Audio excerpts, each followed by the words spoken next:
So I'm Zach Jensz. I'm a junior JavaScript developer.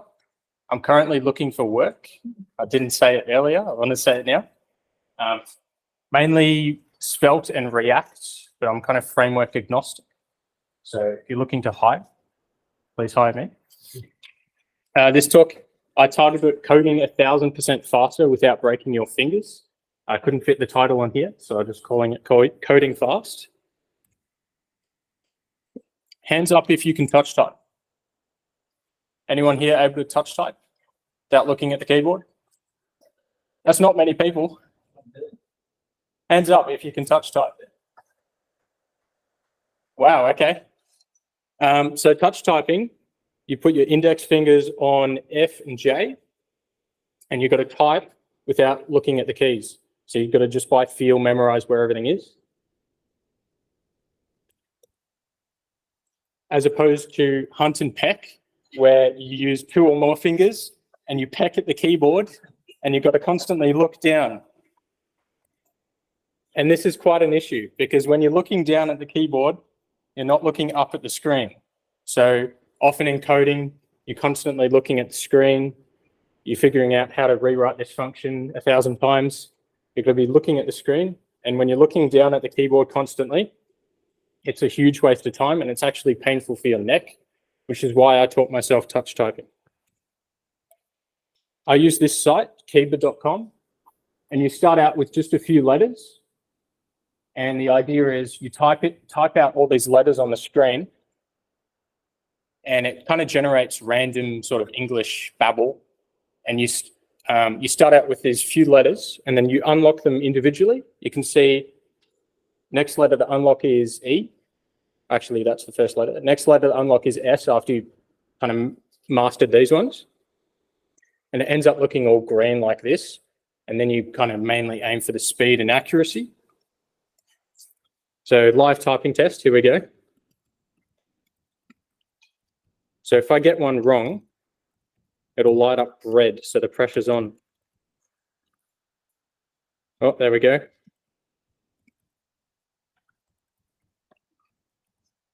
So you can see I wasn't looking at the keyboard. I was looking at the screen to kind of read what letters I needed to type. And you can see up here, is it following my cursor? I've got a speed, so 98 words per minute, accuracy 97. So you kind of chase that accuracy and it kind of leads to speed. Because of course, if you're making mistakes all the time, you can't get that fast. So this is a really good site starting out, Keyboardcom. But after you've kind of mastered touch typing, I suggest moving on to MonkeyType.com.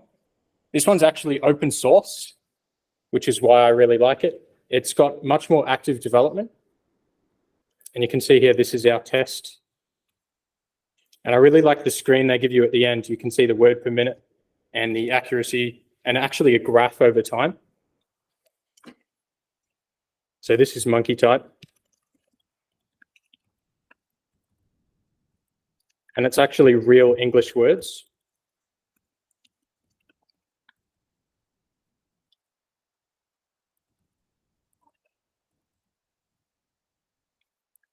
A bit worse on that one. You can see in the graph where your words per minute dip and then rise again. It's quite useful. So MonkeyType I really like because it's also got fun features. This is ASCII.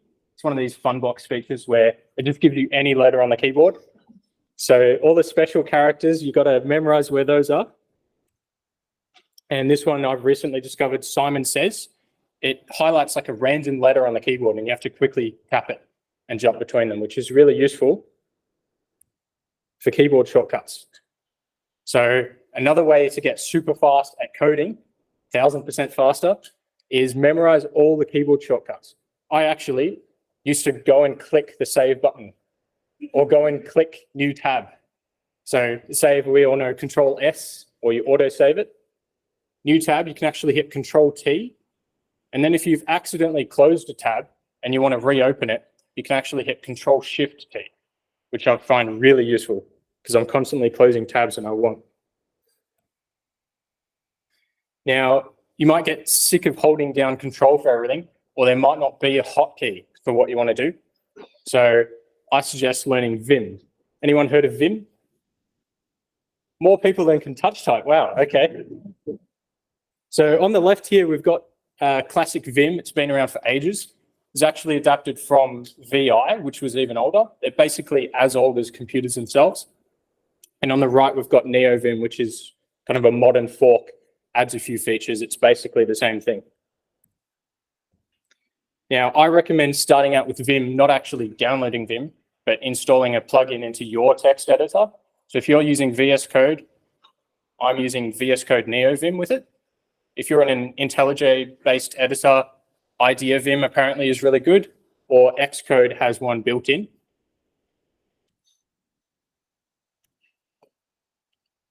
So I've currently got Vim itself open here in my terminal. And I want to just show you a few commands and like why it's really useful. So you can see in the bottom left, or hopefully you can see, it says normal. Can anyone see that? Yep. So we're currently in the normal mode. Now, in your text editor without Vim, you're always in insert mode. So if you hit J on the keyboard, oops, if you hit J on the keyboard, it puts in the J character. Or if you hit K, it puts in the K character. In Vim, there's a normal mode. So to get into normal mode out of insert mode, we always press escape. And in normal mode, J takes you down a line and K takes you up a line. You might be thinking, well, that's not really much. Well, you can combine commands and there's stuff like, I'll just undo all this. There's stuff like, say, for instance, you want to change this function. So changing this function, if you had a mouse, you'd drag from the ending curly brace up to the starting curly brace, maybe backspace, enter, and then type in what you want to type. In Vim, you can do CI curly brace. That'll delete everything inside the curly braces and put you into insert mode. So now we can just start typing text. Another really cool feature, quite similar, say we wanted to change this turn string to another value. Even if we're at the start of the line, we can just type CI quote. It'll delete inside the quotes and put us into insert mode. Or say we want to quickly go to the top of the file, we can press GG, capital G to go to the bottom.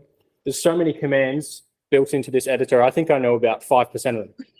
I'm constantly learning more each day. This isn't a Vim tutorial though, so we'll carry on. Anyone interested in a Vim tutorial? Show of hands. Interesting. Okay. I might run one at a GDG hack night. Yeah. Okay, so if Vim in your text editor wasn't enough, you can also get Vim in your browser. So I'll show you that. Here's MDN. You can press F and follow any link on the page. So if I press F here, it'll generate hints for every link on the page, or every link visible. And then you just hit a key combo, and boom, following that link. J and K go up and down. As usual, you can select text. So I could just select all this, yank it, and then I could even search it with Google or whatever. It's basically just as powerful as Vim, but in your browser. So I've talked about all the speed and the 1000% increase, but what about not breaking your fingers? So this is my keyboard. It's called a Moonlander from ZSA. And you'll notice it's split in half. So split keyboards, they're mainly useful for keeping your shoulders open. So when you're on a normal keyboard, you're kind of hunched over and your arms are quite close to each other. With a split keyboard, you can have your arms wide open. I often use it to put a drink or a meal in between my keyboard, or sometimes a cat, which is really useful. You'll notice I've got thumb clusters there. So do you use your left thumb or your right thumb to hit space?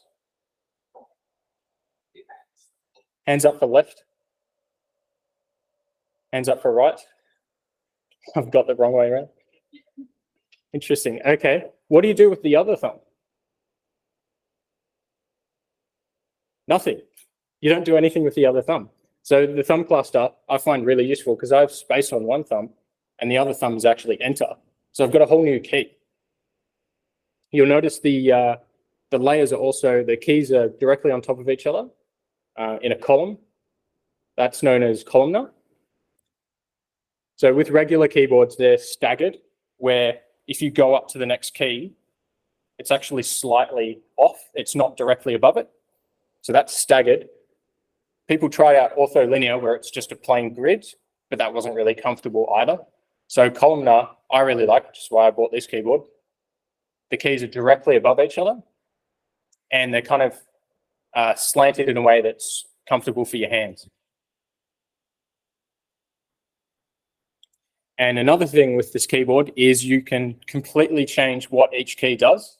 So not only can you change around the layer that you're currently in, you can add layers so that, say, for instance, when I hit this one key, I can change to a symbol layer. So in programming, we all know we use a lot of symbols. I have a whole layer dedicated to the symbols that I most commonly use. I also have another one for numbers. I've got a numpad and another one for function keys. And as I said earlier, please hire me. Junior JavaScript developer. There's my GitHub. Any questions?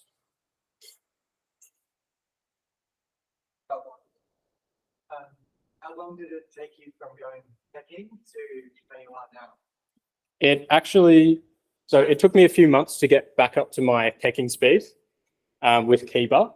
And right now, I think it's been 2 or 3 years since I started learning touch typing. I kind of learned a bit in school. They taught you formally through the whole touch typing thing, but I wasn't really interested then. They didn't communicate the value. When I started coding, I realized I need to be looking at the screen. So yeah, it took me about 3 or 4 months to get up to my previous speed, and then just slowly increase from there.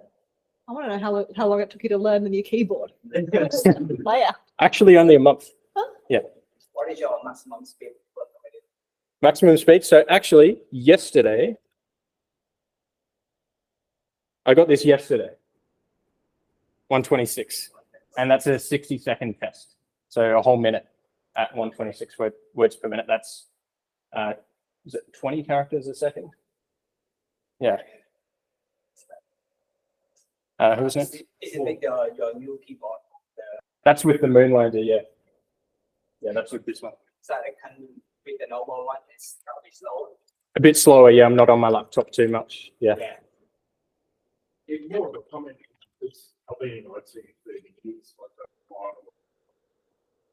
After about 10 years, I was getting I was actually forced to learn touch typing.